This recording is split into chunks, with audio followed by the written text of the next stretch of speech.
Bonjour les amis, nouvelle vidéo aujourd'hui pour retrouver Pierre Jovanovic et Dieudo lors de la revue de presse papale de l'hiver 2026, car déjà à l'époque, et on peut considérer bien sûr Pierre Jovanovic comme un lanceur d'alerte, déjà à l'époque il nous parlait de la famille Rothschild, et oui, cette femme que vous voyez à l'écran et qui est citée bien sûr dans les documents déclassifiés de l'affaire Epstein, et bien Pierre Jovanovic nous en parlait déjà avec Dieudo. Mais juste avant bien sûr de les écouter, comme d'habitude n'oubliez pas de vous abonner, le pouce, le commentaire, le partage, le boost, vous le savez, j'ai besoin de votre soutien et je vous remercie bien sûr pour tous vos commentaires et je remercie aussi tous les donateurs sur Tipeee, c'est une aide extrêmement précieuse, donc merci à tous ceux qui m'aident financièrement. Allez, on écoute ça et on en parle juste après. Madame Rothschild, pardon. On est un pangolin et des vaccins et ainsi de suite.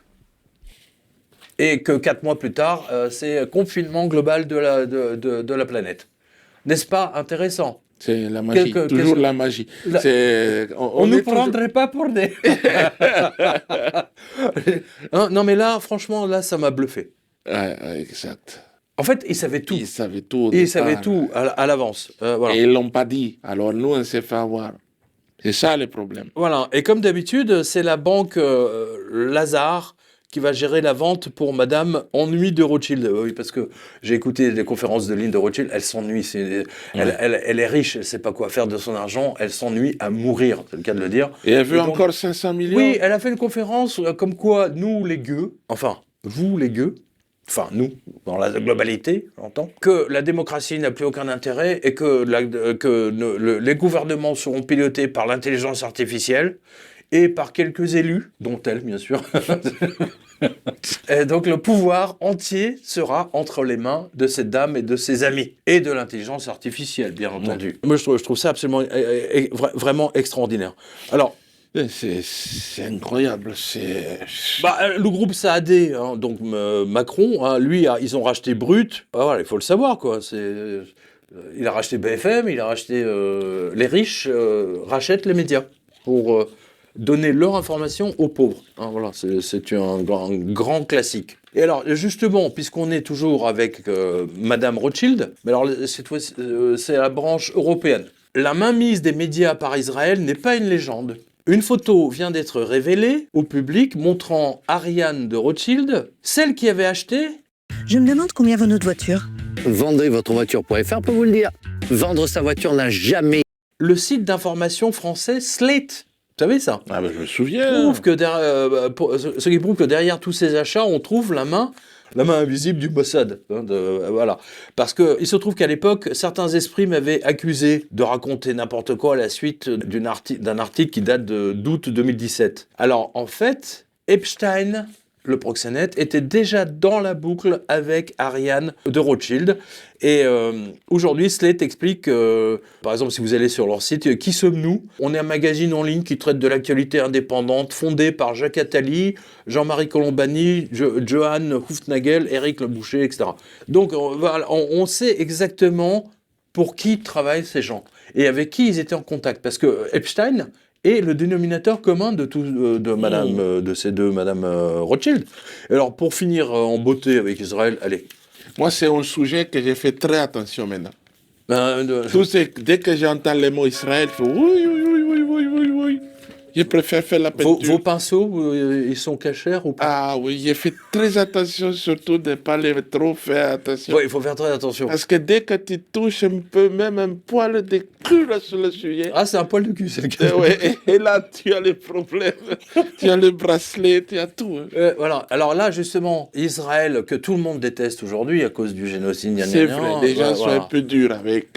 Israël, donc le Mossad a pris le contrôle de TikTok. Ils ont donné des centaines de millions à Elon Musk pour qu'il n'y ait pas trop de critiques d'Israël sur X. Ensuite, ils ont donné des centaines de millions à ChatGPT, donc l'intelligence artificielle, pour que ChatGPT ne soit pas antisémite. Non mais c'est extraordinaire. Et ils ont donné des centaines de millions à YouTube pour enlever toutes les vidéos qui montrent le génocide à Gaza depuis 2 ans. ou 3 ans, je ne sais plus quand ça a commencé d'ailleurs. Et bien entendu, qui rachète? C'est quelqu'un qui supporte l'armée israélienne, c'est Monsieur Ellison, et c'était le fondateur de Oracle. Vous savez, c'est une base de données informatique. Donc j'ai fait un grand article, là, vous allez retrouver tout ça. Il y a une ancienne instructrice de l'armée israélienne, Erika Mindel, qui affirme que son sionisme a été façonné pendant l'opération machin bidule. Et donc aujourd'hui, elle s'occupe de TikTok. Europe. TikTok. TikTok Amérique. États-Unis, parce qu'ils ont séparé TikTok chinois, Asie, parce qu'il est important de limiter l'anti-sionisme, pardon. Mais en même temps, parce qu'eux, ils disent vous êtes anti-sioniste, donc vous êtes antisémite. C'est QFD. Voilà, c'est un peu trop facile. Voilà. Alors, justement, je précise, on salue Gérard de Villiers, qui a rejoint les anges, son ange gardien, ses 2 anges gardiens, le prince, comment il s'appelait, Milton Brabeck de mémoire et Chris Jones. Voilà, c'était ses anges gardiens de son Altesse Sérénissime, le prince Malko Linge. Il a déclaré quelqu'un que vous connaissez, que vous avez rencontré dans une interview, Elisabeth Lévy. Dans Causeur. Elisabeth a demandé à Gérard de Villiers: que pensez-vous des services israéliens? Ce en quoi il a confirmé les propos de Jacques Chirac à propos de Netanyahou. Tout ce qui sort de sa bouche n'est que mensonge. Il a dit: tout ce que disent les Israéliens, c'est du mensonge. Ne jamais les croire. Ce sont des menteurs. Et Dieu seul sait si Gérard de Villiers a passé sa vie dans le renseignement militaire, l'espionnage et tutti quanti. Et pour terminer sur Israël, une note joyeuse, avec, bien entendu, Monsieur Epstein. Oh, encore lui. Figurez-vous que j'avais accusé dans le livre 2008 que vous connaissez, j'avais accusé l'ancien ministre des Finances américain d'être le grand architecte, notez-le bien, du vol mondial des retraites avec la complicité d'Israël. Celui qui avait conseillé Obama tout au long de l'année 2008 et 2009. Eh bien, figurez-vous que maintenant que tous les mails de Monsieur Larry Summers et Epstein ont été publiés dans la presse, eh bien, on a vu qu'en fait, ils étaient en tandem et qu'ils ont travaillé ensemble jusqu'en mars 2019 et que Epstein s'est également mêlé de la gestion de la crise de 2008-2009 avec Monsieur Larry Summers. Donc, c'est une crise israélienne. 2008 est une crise israélienne. Voilà, on peut le dire comme ça.